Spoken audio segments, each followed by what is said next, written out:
Hi, my name is David Burgess, and today is April 6th of 2018.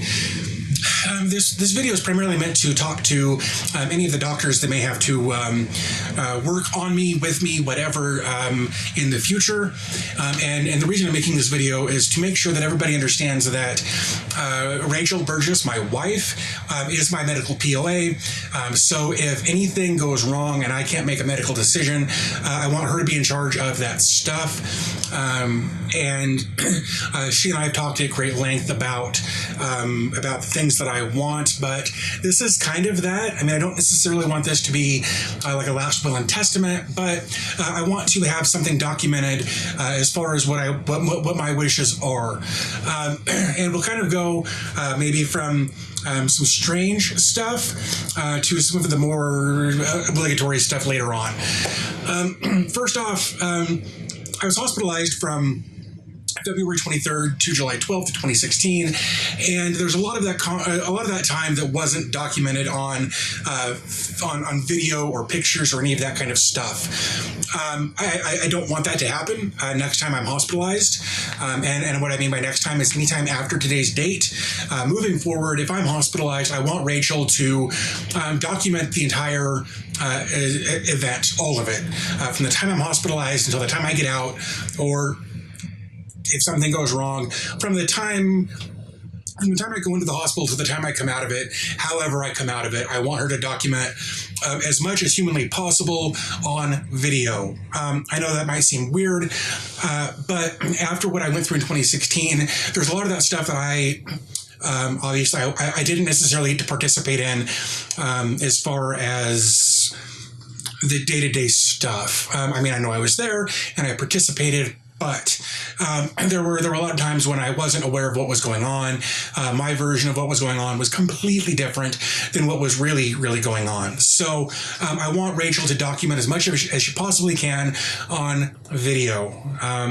Part of that is so that if I have another case of ICU delirium, she's got something to show me. Also, just because of the way everything went, there's a lot of things that I don't remember that I want to. I'd also like to be able to catalog and archive that footage for later use for any kind of personal project that I want to use that footage for. So, point being, I want Rachel to document as much as she possibly can on video. This is me not only asking for permission for her to do that, but saying I want her to do that. It's something that I want. It's something that I've regretted not bringing up clear back in 2016 when everything originally happened. It's very important to me that everything is documented as well as possible. So I know that's a little odd, but that's kind of the first big one for me.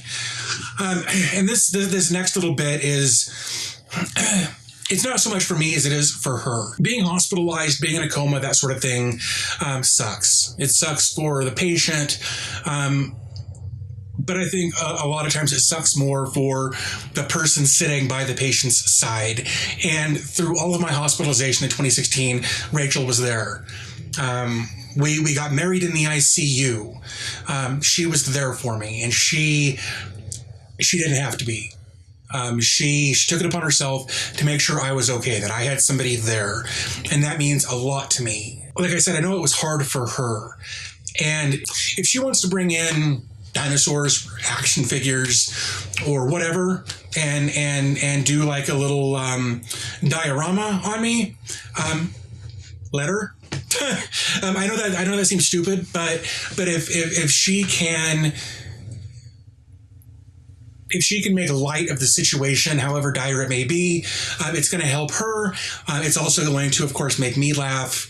And one of the things I always prided myself on, almost always prided myself on when I was hospitalized, was the fact that I was able to maintain a positive outlook on everything, and I was able to laugh and make jokes and that sort of thing. That's who we are. We joke about things. We laugh about things. We try to find the silver lining, and if there isn't one, we make one. So if she wants to paint my fingernails, if my hair gets long and she wants to braid it, if she wants, like I said, to bring in action figures or whatever and position them around me and take pictures, please let her. That will that, believe it or not, will be good for both of us in the long run. So again, I know that's weird, but it's something we've talked about. If there's something that she's doing that you think is weird, let her. It's helping her. It will end up helping me. So let her have some fun, even if it's at my expense. That's fine. On May 4th of 2016, I had an episode of press and they had to put me in a coma to stabilize everything and make the seizures stop and that kind of thing. And there was some concern at some point that there may be extensive brain damage. We didn't know. Let me rephrase that. Nobody knew. I was completely ignorant of the situation because I was in a coma. But if something happens and I have another thing like that, and it's going to leave me in a vegetative state, I do not want to be kept on any kind of life support unless there's a chance I'll come out of it at least semi-normal. If I'm like I said, if I'm a vegetable, if I'm brain dead, pull the plug.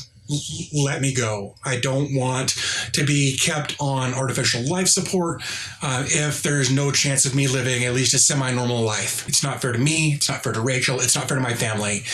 So if my quality of life is going to be garbage, unplug me, let me go. If at some point it comes down to it and I do die, I know that's a possibility. There were several times in 2016 where we thought that was going to be a reality.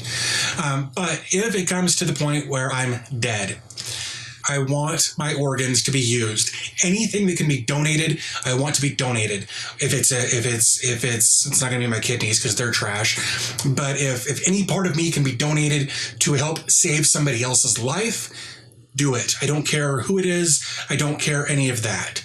To go along with that, if the receiving family wants to meet Rachel or wants more information about me, I want them to be able to have access to that. I want them to be able to communicate with Rachel and that sort of thing. I want there to be the opportunity for an open dialogue. I don't want one to be forced. If Rachel's not comfortable with it, then please go with her wishes on that.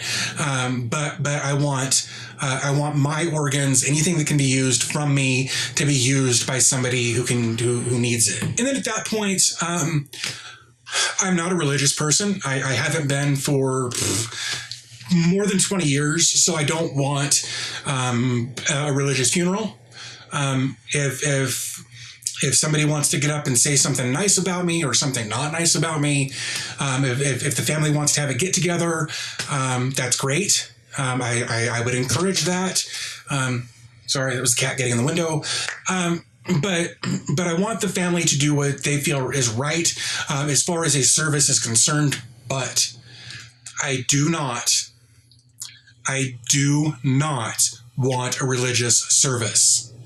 I am not a religious person. And while I understand that the service is for the family and not for the departed, I do not want a religious service. It would be disingenuous. It's not who I am. It's not who I want to be remembered as. No religious service. But once all of that is done, or however the order of operations happens to be in this case, I want to be cremated. And I want Rachel to spread me wherever she wants to spread me. I do not want to be buried. I don't want to be kept on a mantle somewhere. I think that is creepy. Also, there's no reason for me to take up a bit of land in a box or an urn or whatever, but I don't want to take up any space, and I don't want to be kept on a mantle or in a box, or I don't want to be kept. I want to be set free. However you want to articulate that in your brain, that's what I want. If I'm hospitalized, if things go bad, if I die, this is what I want to have happen. I want Rachel to be able to poke a little fun at me. I want her to be able to record everything. I want her to document everything, even the scary stuff, even the gory stuff, whatever it is. I want her to document it. If I die, I want everything that can be donated to be donated, and once that's done, I want to be cremated and released. I don't want to be stored anywhere. So hopefully the right people see this. I'm sure other people who aren't aren't directly tied to this will see this, because I will make it available on my YouTube channel, because that's just the easiest place for me to store this stuff for everybody to have easy access to it. So, yeah, gonna go ahead and wrap it up there. To the doctors who are working on me, thank you. And hopefully I see you on the other side of this.